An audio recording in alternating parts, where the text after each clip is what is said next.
Thanks, Rick. UC Davis, my alma mater. I'm Mark Abbott. I'm the director of Woods Hole Oceanographic Institution. It's my pleasure to welcome Congressman Polis, who represents the district with the best acronym, CO2. So it's also interesting to note that the state of Colorado ranks 6th in the nation for the number of trained scuba divers per capita, even though they don't have an ocean. But a lot of people apparently love the ocean, and Congressman Polis was born in Boulder, Colorado. His parents worked for NOAA, and clearly he was at a hub of a whole region there that looks at the Earth and how it's changing and understands the value of science. And in fact, many of the member organizations of the Consortium for Ocean Leadership also belong to the University Corporation for Atmospheric Research, which operates NCAR, and many of our scientists have either spent time there or worked there or used the computing or the data assets of NCAR. It's a real crown jewel in the constellation of earth science institutions. The Congressman is on the House Committees on Rules, Education, and the Workforce, and the Committee on Workforce and Ethics. He recently founded the Earth and Space Sciences Caucus. I should also know that Boulder County in that region is one of the now hubs of a growing Earth remote sensing industry, from sensors to platforms to rocketry. He's also a member of the House Oceans Caucus. He's obviously interested in the role of the ocean in carbon uptake and how it's changing its impact on our weather systems. And he realizes that what goes on in the ocean affects what's going on in water availability, agriculture, and food security. And I want to thank you very much for taking the time. Welcome. Thank you, Mark. And Earth and space science, of course, includes the oceans, 77% of the Earth's surface. I hail from the coastal state of Colorado. Oh, wait, not yet. I've had the opportunity to visit. I don't know if anybody's here from either from San Diego. I've been to Hub SeaWorld and Scripps. Any of you guys here? Scripps, Hub SeaWorld? Yes, both. Cool. I've been at University of New Hampshire and seen some of the stuff they're doing. I don't know if they're here too. In Colorado, we have dry NOAA, of course, the other side of NOAA. But I get to witness that stuff firsthand. But I want to thank the consortium. Thank you all for joining us. It's a very important time. The fate of life on our planet is really inseparable from the fate of our oceans. And the impact to a state like Colorado is just as dramatic and drastic as to any coastal community or any part of our planet. As we know, oceans are, of course, 77% of the Earth, 97% of the Earth's water. The impact on climate and carbon is predominantly driven by the oceans, where most biomass lives. And the altering of the oceans as a result of human activity has already had a marked difference, whether it's the change in salinity in the world's oceans, whether it's the large plastic refuse areas in the world's oceans, whether it's the lead content and mercury content in fish. The oceans have an enormous impact, as you know, on weather, and changing ocean temperature can do anything, whether it's cause increased storm frequency or another ice age or global warming. The imminent threat is of course hinging around the climate.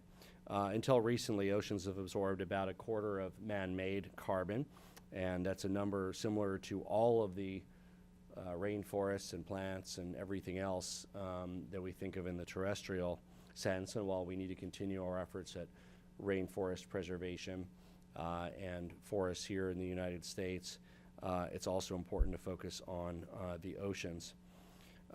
With the oceans impacted, climate change will have an increasing impact on the world, impacting in a kind of accelerating cycle our weather and, of course, our agriculture, our food. We care deeply about wild fish stocks in the ocean. We know the impacts of overfishing. When you remove apex predators, generally the types of things that people like to eat, it has a profound cascading impact on life in the oceans. And we've seen that in a number of areas relating to a number of species. It's one of the things that we had hoped and President Obama hoped to address in the Trans-Pacific Partnership with some language there. But there remain too few global mechanisms or enforcement around enforcing commercial sustainable fishing treaties, and that remains another area. We're also excited to explore some of the most intelligent life on Earth, which lives in the oceans, not of course only our ocean mammals, but also cephalopods like octopi, which continue to astound scientists with their remarkable intelligence. We need to learn more about the oceans, and that's the work that many of you do, whether it's from underwater work or from work from satellites or work on the ocean surface. We're learning more and more, not only about the ocean itself, but about its residents, both plant and animal, and how that all works together as part of the remarkable ecosystem that we know as planet Earth. We have a strong interest in maintaining and growing a better ocean observation system. We need to have better and earlier predictions, more information, which has commercial impacts, which probably Don Young talked about, like increasing certainty for commercial fishermen off of Alaska. In my home state, for knowing more about a farmer in eastern Colorado or a ranch in Texas. So no matter what kind of food you eat, and I suspect you all eat food because you all seem to be here and you're very healthy, and regardless of what you think is causing the climate change we're seeing, we need to have the ability to learn more about the underlying driver of that in our oceans. And having food producers, both terrestrial and aquatic, that can successfully get food into our grocery store and restaurants and into our mouths is an important goal within the context of sustainability. And we need to make sure that we increase and maintain the funding for our critical agencies that do important work in this area, like NOAA, NSF, NASA, federal research grants to our universities, so we can learn more about the impact and learn more about the future of our changing oceans. I want to thank all of you for joining this exciting discussion here today. And we have a discussion, as you know, it's around food security, sustainability, and how we can protect our oceans. So thank you for joining.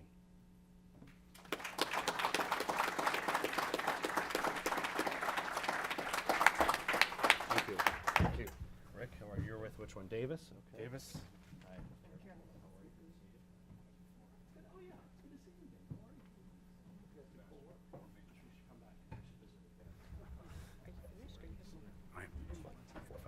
Oh, yeah, I'd be happy to take a question or two.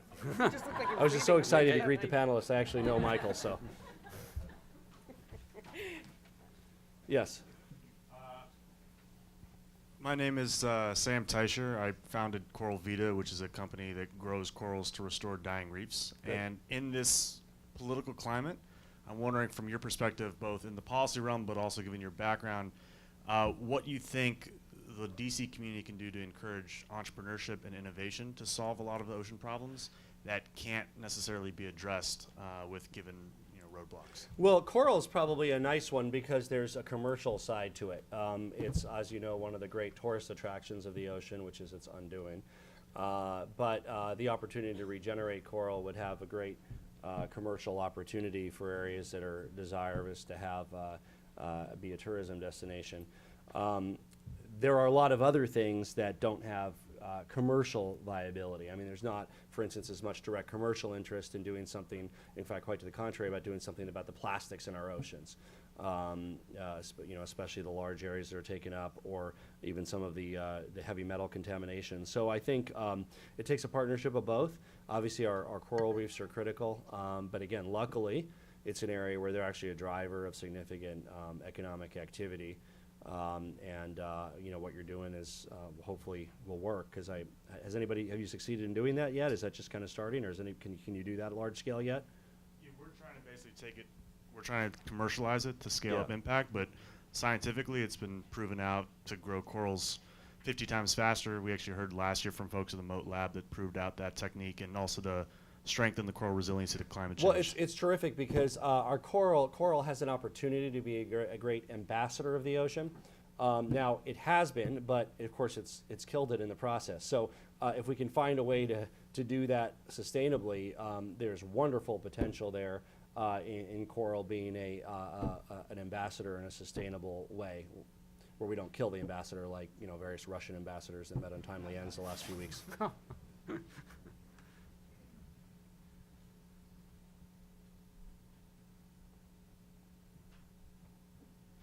Hi, my name is Amelia Avis. I'm I go to the University of Maryland, and it's come up a couple times today, but as a representative of a landlocked state, I was wondering, what are some ways you can get your constituents and other constituents in rural landlocked areas to care about ocean policy and recognize the importance of saving our oceans and fisheries? I mean, they care a huge amount. There's a Colorado Open Ocean Coalition. I don't know if there's anybody here from the Colorado Ocean Coalition, but we're very excited, and hopefully some of you will come visit with them. If you want to speak to a group in Colorado, they would love to have you. They'll make sure they can invite some of you. They have some kind of party next week. I won't be there for. I'll be here. And of course, as was mentioned, we have the 6th highest number of scuba divers in the country. I didn't know that statistic. Who said that, Mark? Was that? Yeah, thanks. So, but doesn't surprise me. So I think there's enormous interest everywhere. Not to mention the fact that we have a climate-dependent economy. So whether it's our tourism in the ski areas or whether it's our agriculture, many jobs in Colorado directly relate to climate, and small changes. For instance, we've seen the impact of already in terms of the pine beetle blight, which killed most of our lodgepole pines across much of my district a few years ago.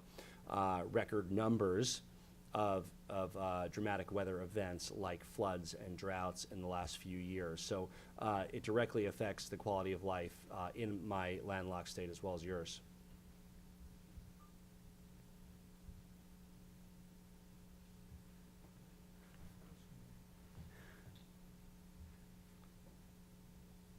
We have Mike Perfect from the University of Florida. We haven't brought this up yet in any of the other speakers. The connection between funding science through universities has a direct connection to educating our students. I would dare to say that most of our graduate students are funded through our grants. That's the way they get through. Without that funding, basically you're hurting education. Is that tie made very often? Is that argument brought up? So the funding for the science, which they may or may not like, certainly is training the students to think the way they would like to. Ultimately, they build our scientific base. Does that argument play?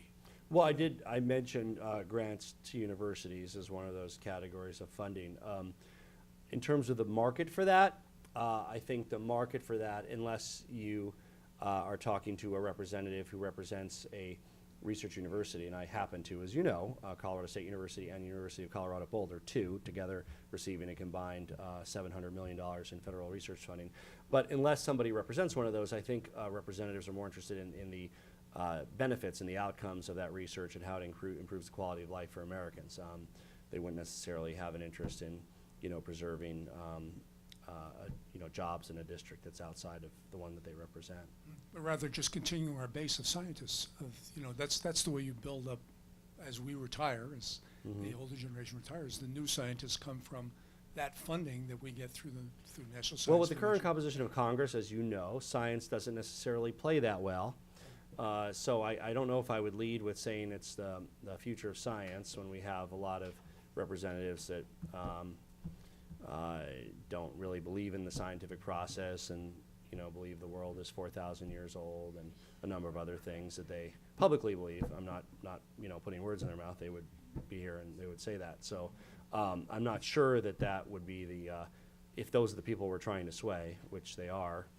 I'm not sure that would be the best argument. I think one would probably talk about the benefit to our country, the economic benefit, some of the tech transfer that's occurred, the benefit to farmers, the benefit to tourism, those kinds of things would probably be the ones to do. I mean, I think, let me speak directly to the point. I think if somebody really cares a lot about the future of the next generation of scientists, they probably are already on the side of continuing that funding. I don't think if they believe that, they would want to support cuts. Chris Delia from Louisiana State University. Ocean science is very much an international activity, and we're all very concerned about having foreign scientists and students have good access to the United States. Any thoughts and comments on that? We all are, and I know as scientists, the last thing you want to do is, be involved with the sordid world of politics and policy. But I would urge you to speak out with the scientific perspective on how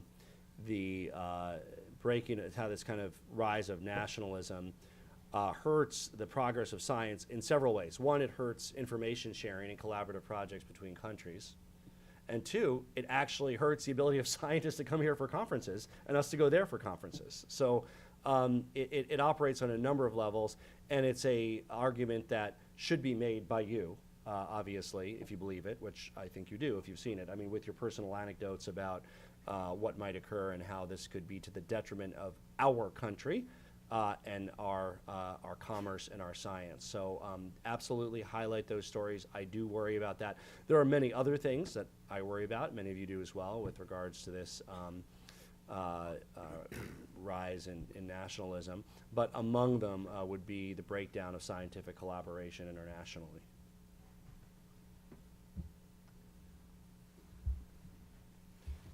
Great, thank you.